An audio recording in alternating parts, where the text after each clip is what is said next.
దేవునికి స్తోత్రం. మీ అందరికీ నా హృదయపూర్వక వందనాలు తెలియజేస్తున్నాను. ఈరోజు ప్రసంగి గ్రంథము 7వ అధ్యాయము మనము గమనించినట్లయితే 7వ అధ్యాయం 8వ వచనంలో కార్య ఆరంభము కంటే కార్య అంతము మేలు, అహంకారము గలవాని కంటే శాంతము గలవాడు శ్రేష్ఠుడు. దేవుని బిడ్డలారా, ఈ సాలమోను రాజు ఈ ప్రసంగి గ్రంథంలో మనకు తెలియపరిచినటువంటి ముఖ్యమైనటువంటి విషయం ఏంటంటే, కార్యము జరగడం మనకెంతో ఇష్టం. ఒక కార్యం మంచి కార్యం అయితే ఆ మంచి కార్యంలో మనము తలపెట్టినప్పుడు కార్య ఆరంభము కంటే కార్యాంతము మేలు. అంటే మనం నడుస్తున్నటువంటి ఆ ఆధ్యాత్మికమైనటువంటి ప్రయాణం కానీ, లేక నువ్వు చేస్తున్నటువంటి బిజినెస్ కానీ, లేక నువ్వు ఆలోచించుతున్నటువంటి ఒక కార్యక్రమంలో ఏదో జరగాలని కానీ, లేక నీ కుటుంబం గురించి నువ్వు ఒక మంచి ఏదన్నా నీ జీవితంలో జరిగించుకోవాలనుకున్నా కానీ, ఒకవేళ నువ్వు ప్రార్థన ప్రారంభించావు, అది ఎలాగ నువ్వు ప్రారంభించావు, ఏ ఉద్దేశంతో ప్రారంభించావు, ఏ విధంగా జీవించాలని నువ్వు ప్రారంభించావు, అది చివరి వరకు దాని పట్టుదలతో నీ జీవితంలో ముందుకు వెళ్ళాలి. 37వ కీర్తన 7వ వచనంలో ఓపికగా నువ్వు ముందుకు వెళ్ళాలి, ఓపిక కలిగి ఉండాలి. ఎవరైనా మన ముందు ఒకవేళ భయంకరమైనటువంటి పనులు చేస్తూ వారు మంచి కార్యాలు వారి జీవితంలో జరుగుతూ ముందుకు వెళ్తుంటే, నువ్వు వారి జీవితంలో జరిగే విషయాలన్నింటినీ, వారికి జరిగే మంచి విషయంలో కానీ, వారు తప్పులు చేస్తున్నా వారి జీవితంలో మంచి జరుగుతున్నటువంటి విషయంలో నువ్వు వ్యసన పడకూడదు.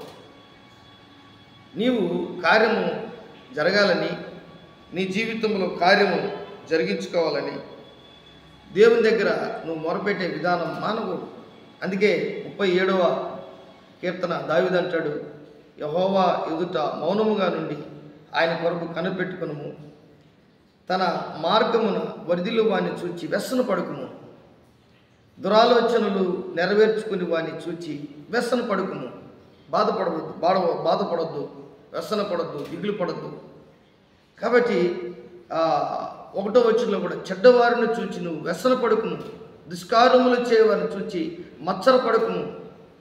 ఇవన్నీ కూడా నీ జీవితంలో నీవు కార్యము తలపెట్టుకున్నటువంటి ఆ రోజు నుంచి నీ జీవితంలో జరగకుండా అది కొద్దిగా పోస్ట్పోన్ అవుతూ ముందుకు వెళ్తూ అవి ఆ కార్యములన్నీ వెనక్కి వెళ్తున్నటువంటి పరిస్థితిలో నీ జీవితంలో నువ్వు ఏం చేయాలంటే ఓపిక కలిగి ఉండాలి.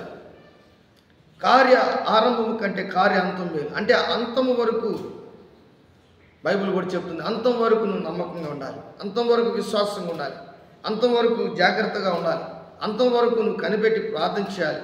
ఇది చాలా ముఖ్యమైనటువంటి విషయం. కాబట్టి ఈరోజు మన జీవితంలో ప్రారంభము కంటే చివరి వరకు సహించడం చాలా ముఖ్యం. ఓర్పు మరియు వినయము గర్వము కంటే గర్వము కంటే గొప్పవి. నీ జీవితంలో ఓర్పు పరీక్ష నిరీక్షణ కలిగజేయని ఎరిగి శ్రమలయందు అతిశయపడుతున్నటువంటి నీవు ఓర్పు మరియు వినయము నీ జీవితంలో ఒక గర్వించే వ్యక్తి కంటే గొప్ప వ్యక్తిగా దేవుని ముందు కనబడతాం. కాబట్టి ఇది చాలా ముఖ్యమైనటువంటి విషయం. ఈరోజు చాలామంది జీవితంలో వారు ఆ కార్యమును తలపెడతారు కానీ మధ్యలో ఆపేస్తారు, ఏదైనా సరే. కాబట్టి అలాగ నువ్వు ఉండకూడదు. నీ జీవితంలో పట్టుదల, వినయము, సహనము, ఓపిక ఇవన్నీ ఎప్పుడైతే ఉంటాయో అప్పుడే నీ జీవితంలో కార్యములు జరగడం ప్రారంభిస్తాయి. అందుకే గలతీలకు రాసిన పత్రికలో ఒక మాట 6వ అధ్యాయంలో దేవుడు మనకు తెలియపరుస్తున్నాడు. 9వ వచనం, మనము మేలు చేయుట యందు విసుగక ఉందము. మనం మన జీవితంలో జరుగుతున్నటువంటి ఆ ఓర్పు, సహనము, దీర్ఘశాంతము, దయాలత్వం, మంచితనం, ఆశానిగ్రహం, ఎన్ని విశ్వాసం, ప్రేమ ఇవన్నీ మనలో ముందుకు వెళ్ళటకు మనకు ఉన్నాయి. కానీ కార్యము నువ్వు ఆరంభించావు, అది ఏ కార్యమైనా సరే, మంచి కార్యమా, నీ జీవితంలో శుభకార్యమా, లేకపోతే ఒక ఇల్లు కట్టాలా, బిడ్డకి పెళ్లి చేయాలా, లేకపోతే ఒక చర్చి కట్టాలా, లేకపోతే ఒక మంచి చదువులు చదివించాలా, నీ జీవితంలో ఒక ఆధ్యాత్మికమైనటువంటి ప్రయాణంలో ముందుకు వెళ్ళాలా, ప్రార్థన జీవితం నీకు ఉండాలా, పరిశుద్ధాత్మ అనుభవం నీకు ఉండాలా, ఇవన్నీ కూడా ఎప్పుడైతే నువ్వు అనుకొని ముందుకు వెళ్తావో అప్పుడు నీ జీవితంలో మనకు ఉండాల్సినటువంటి కార్యం ఏంటంటే మనము మేలు చేయుట యందు విసుగకే ఉంది. మనము అలయక మేలు చేసితమని తగిన కాలం ముందు పంట కోస్తావు.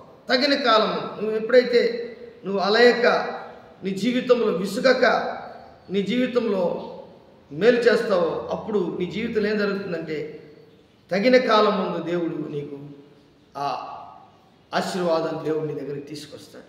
ఈరోజు చాలామందికి ఈ విషయం కార్యము ఆరంభము కంటే కార్యాంతము మేలు. చూడండి, ఒక పొలము వేసే ఒక సేద్యగాడు ఒక బస్తా వడ్లు తీసుకొని ఆ 1 ఎకరాలో పొలంలో ఆ వడ్లు బస్తా వడ్లు వేస్తే 4 పుట్లు కానీ 3 పుట్లు కానీ పండుతాయి. ఒక పుట్టి వడ్లు 20 బస్తాలు వస్తాయి. 20 బస్తాలంటే 80 బస్తాలు.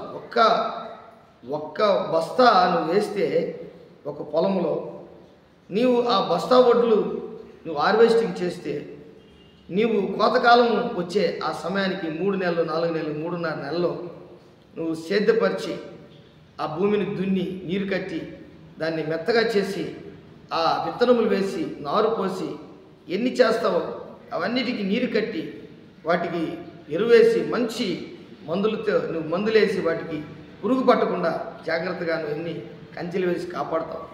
అలాగే వాక్యము కూడా నీ జీవితంలో కార్యము జరగాలంటే, నీ హృదయంలో జరగాలంటే నువ్వు కొంతకాలం వెయిట్ చేయాలి. నీ చేతికి ఆ పంట రావాలంటే వెయిట్ చేయాలి. వడ్లేమో విత్తనముల వడ్లు అవి 1 బస్తానే నీకు 80 బస్తాలు ఇస్తుంది భూమి. అలాగే నీవు కార్యము జరిగించేదానికి, ఒక మంచి కార్యము జరిగించేదానికి, జరిగించుకున్నట్టు నీ జీవితంలో దేవుణ్ణి అడిగే విధానంలో ఓపిక కలిగి ఉండాలి. నీవు వినయం కలిగి ఉండాలి, దీర్ఘశాంతము కలిగి ఉండాలి. అంత మాత్రమే కాదు, ఓర్పు కలిగి ఉండాలి, నిరీక్షణ కలిగి ఉండాలి. ఇవన్నీ కూడా కార్య ఆరంభము కంటే కార్యాంతము మేలు. అహంకారము గలవాని కంటే శాంతము గలవాడు శ్రేష్ఠుడు.